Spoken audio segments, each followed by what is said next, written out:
एक बार एक रात को एक हार्डवेयर शॉप में एक सांप घुस जाता है।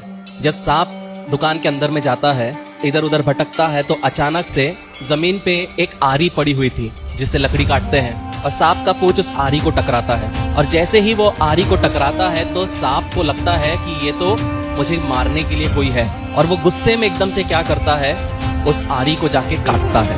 और जब वो आरी को काटता है तो उसका मुंह क्या हो जाता है, कट जाता है। और जैसे ही वो कटता है तो वो और गुस्से में आता है और उसको लगता है कि ये तो सच में उसका दुश्मन है। और वो क्या करता है, सांप जब मारता है तो क्या करता है, गोल कर लेता है। और वो क्या करता है, उस आरी को अपना दुश्मन समझकर अपने आप को उसमें लपेट लेता है और जम के दबाता है, और क्या होता है, खुद ही मर जाता है। इसलिए जब जिंदगी में ऐसी परिस्थितियां आती है जिसमें हम सही हैं, हम उसको उल्टा जवाब दे सकते हैं, हमारे बोलने से वो चुप हो सकता है या हो सकती है, तो भी हमें क्या करना है, प्रतिक्रिया नहीं देना है।